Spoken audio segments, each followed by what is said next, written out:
Olá pessoal, eu sou o professor Drauzio, essa é a segunda temporada da aula 12. Nessa aula de hoje eu vou mostrar como criar a tabela de situação, que vai guardar a situação de aberto e finalizado do pedido. Então antes de criar a tabela de pedido, nós temos que ter a tabela de operação, que nós fizemos na aula passada. O que é a operação? Se é venda, se é compra, se é devolução. E na aula de hoje nós vamos criar a tabela de situação. O que é a situação do pedido? Quando eu começo a criar um pedido, eu tenho que falar que eu estou criando ele e que ele está em aberto. Ou seja, o que é em aberto? Ninguém pode mexer nele ainda. Eu estou mexendo nele, estou colocando itens, tirando itens. Então é essa situação que vai fazer esse controle. Então eu vou criar o pedido, para criar ele eu já crio com a situação em aberto. Quando eu terminar de fazer ele, terminei, está tudo pronto, eu altero a situação para liberado. É igual quando você vai numa loja escolher alguns produtos, você não tem certeza dos produtos que você vai comprar, ou você tem um dinheiro limitado e você quer ir adicionando no seu carrinho e depois você quer tirar alguns e colocar. Então você vai, a vendedora vai com você e você fala assim: "Ah, eu quero comprar esse mouse, esse teclado, esse monitor", e ela vai colocando. Aí o pedido está em aberto. Aí quando você termina, você fala: "Quanto ficou?" "Ficou R$ 150. "Ah, eu só tenho 100. Tira esse e esse." Então ela pode vir aqui enquanto ele estiver em aberto, tira esse e esse. E aí, a hora que ela terminar, fala: "Agora deu R$ 100. Aí, são esses itens, ok, ok. Pode finalizar? Pode. Ela finaliza. E quando ele finalizou, quer dizer que esse pedido terminou, ele está pronto para ser transformado numa nota fiscal ou para passar por algum outro processo. Então, é isso que é a situação. Então, vamos criar nessa aula de hoje a tabela de situação. Vou abrir meu SQL Server 2012, versão Express. Vou conectar. Aqui na janela de Object Explorer, eu vou em Databases, que são bases de dados. Vou em Professor Drauzio. Vou em Database Diagrams, que é diagramas de base de dados. E vou clicar duas vezes no meu diagrama segunda temporada. Vou minimizar o Object Explorer. Então, na aula passada nós terminamos essa tabela de operação. E a tabela de situação, ela é muito parecida com a de operação. A operação é se é compra, se é venda, se é qualquer operação. E a situação é se é aberta ou finalizada. Nesse projeto ele é bem pequeno, nós vamos criar aberta e finalizada. Então vamos começar a construir, depois que eu começar a construir eu vou explicar um pouco mais sobre ela. Botão direito, nova tabela, em inglês é New Table.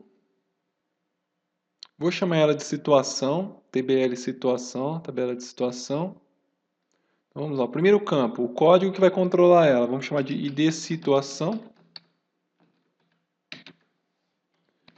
que vai ser um inteiro, que é do tipo int, que vai ser a chave primária dessa tabela, e não pode ser nulo, nunca pode ficar vazio.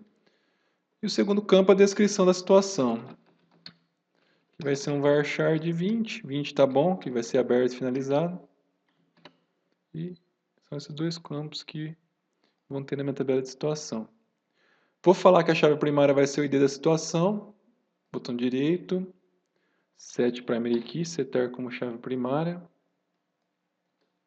E por fim, vou clicar aqui em salvar para salvar o meu diagrama. Ele vai falar qual tabela vai ser afetada, que estou criando só ela. Yes. Está pronta a minha tabela de situação. Pessoal, esse projeto eu não vou controlar processos. Eu vou controlar apenas o pedido está aberto, está finalizado. Então, como eu vou mostrar só um pedido de venda, está aberto e finalizado, mas mesmo se eu tivesse outros pedidos de compra, devolução e fosse trabalhar só com aberto e finalizado, também atende esse cenário. Só não vai atender se você for fazer um programa muito grande, que ele for controlar várias coisas. Por exemplo, eu quero controlar a compra, eu quero controlar a parte de estoque, eu quero controlar a nota fiscal eletrônica, eu quero controlar a contabilidade, enfim, um RP. Por quê? Você vai ter que colocar várias situações, mas as situações elas vão ser diferentes para compra, para venda. Por exemplo, na compra, você tem, por exemplo, a situação importada, que é quando você importa um XML, por exemplo, importa um pedido, ou você pode ter aprovação do departamento de compras. Por exemplo, você tem o pedido de compra está em aberto, que é a pessoa, que é o funcionário que faz o pedido. E aí, quando ele termina, ele passa para aprovação, que é o supervisor que vai só dar uma olhada no pedido. Então, aprovação pelo departamento de compras. Aí depois você tem a opção enviado para o fabricante. Quando você vai, aperta enviar, ele gera um arquivo em texto ou gera um PDF que você encaminha para o seu fabricante, para o seu fornecedor, que vai te entregar a mercadoria. Aí você vai ter uma outra situação que é pedido autorizado, pedido processado. Enfim, você tem várias situações para compra. Para venda vai ser diferente. Para venda você vai ter situação aberta, liberado, quando já liberou o pedido ou finalizado. Aí você tem aprovação de estoque para confirmar se a mercadoria estava lá, se ela realmente não estava estragada. Aí você pode ter aprovação de crédito, de repente uma empresa que ela envia mercadoria para depois receber. Então, você vai ter as situações da aprovação da parte de as situações da venda.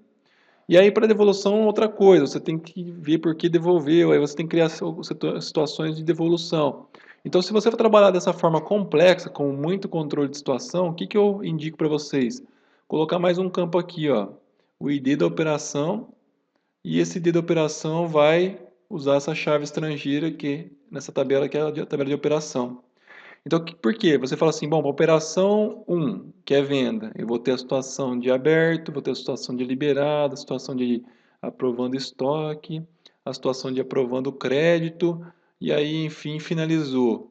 Tá? Então, aí você coloca essas 5 situações aqui e você associa ela aqui ao campo que é da operação de venda.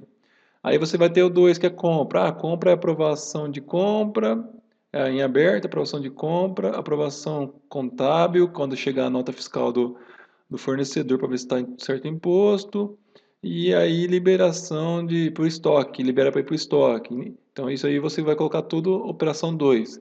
Tá? Então, uma dica, se você for trabalhar com muitas situações, você coloca aqui o ID da operação que aquela situação pertence, e aí tudo bem, quando você estiver na tela da compra, você dá um select nessa tabela de situação, só para as situações da compra. Se estiver na da venda, só para as situações da venda, tá? Aí você controla. Mesmo assim, a chave primária vai ser o ID da situação, é por ela que você controla. Esse outro campo vai ser só uma chave estrangeira que vai ajudar você a filtrar quais situações são das operações nas telas para você quando você for trabalhar com um filtro ou com algum outro cenário. Mas com os IDs na programação você vai usar dentro das procedures, dentro das telas, você que vai fixar isso lá. Então as situações elas vão ser registradas certinho, só isso mais na parte de consulta mesmo. Então tá pronta a nossa tabela. Como o nosso cenário é bem simples, eu vou trabalhar com ela bem simples, que é apenas o ID da situação e a descrição.